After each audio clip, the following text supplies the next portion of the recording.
আপনার মায়ের কথা আমি একটু শুনতে চাই, আপনার জীবনে আপনার মায়ের অবদানটা একটু শুনবো।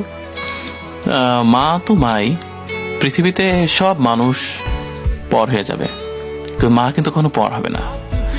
কারণ দেখুন, আপনি যত কিছুই ভাবুন না কেন, আপনার জীবনে যত মানুষ জড়িয়ে আছে সবাই তার প্রয়োজনে আপনার সাথে সম্পর্ক রাখছে এবং নিটল অভিনয় করছে।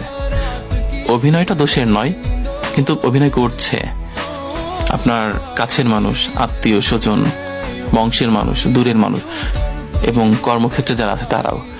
আপনি কিন্তু সবার প্রয়োজন, কারোর কিন্তু প্রিয়জন নয়, কিন্তু আপনার মায়ের কাছে আপনি কিন্তু প্রিয়জন। আমরা তো মায়ের নাড়ি ছেঁড়া ধন বা সন্তান সবাই। তো সেই ক্ষেত্রে মা তো মাই, মাকে কোনোভাবেই আসলে সংজ্ঞায়িত করা যায় না। মা ছোটবেলা থেকে খুব অপ্রাপ্তির মধ্য দিয়ে আমাদেরকে মানুষ করেছে।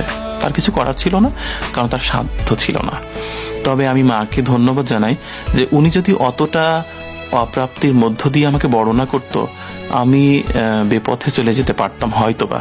খুব ভালো হয়েছে, কারণ আমার যে সেই চতুর্থ শ্রেণীতে 12 টাকা দামের একটা টেনিস বল কেনার শখ ছিল, কেঁদেছি, অনেক কেঁদেছি, মা রাজি হয়নি। ভাগ্যিস মা রাজি হয়নি। রাজি হলে আমার একটা প্রাপ্তির খাতায় পূর্ণতা পেত, আর আমার ভিতরে ক্ষত তৈরি হতো না। মানুষের জীবনে ক্ষত তৈরি হতে হয়। যদি মায়ের প্রতি কিছু কথা বলার থাকে তাহলে সেই কথাটা কি হতে পারে? না, আমার মা হচ্ছে সবসময় সেরা মা আমার কাছে। আর মাকে কখনো বুঝতে দিইনি যে আমি তোমাকে অনেক ভালোবাসি। আমার মনে হয়েছে যে মা জানে। আর কিভাবে জানে? কারণ মায়ের সাথে নারীর সম্পর্ক থাকে। কোথাও কিছু হলে দেখবেন আপনার মা কেমন যেন টেলিপ্যাথিক ভাবে সে ফিল পায়।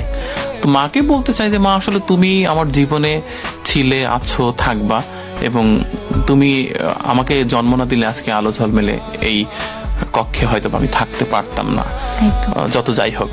তো সেই ক্ষেত্রে মা যে ছোটবেলায় আমাকে গলা টিপে মেরে ফেলেনি, ভালোবাসা দিয়ে আমাকে তিল তিল করে বড় করেছে, এটি ঋণ তো কখনো শোধ করা যাবে না। মূলত মাকে নিয়ে বলাটা খুব দুঃসাধ্য। পৃথিবীর বোধহয় কোনো শব্দ মায়ের জন্য জুতছই না। কারণ আপনি যাই বলুন না কেন, পৃথিবীর সমুদ্র মন্থন করে সমস্ত ঐশ্বর্য যদি নিয়ে আসেন, তবু সেটি মায়ের কাছে বা মায়ের সমকক্ষ নয়, এবং মায়ের কাছে সেটি খুবই তুচ্ছ। মা তো মাই, মাকে অনেক ভালোবাসি, মায়ের জন্য দোয়া করি যেন মা অনেক দিন থাকে।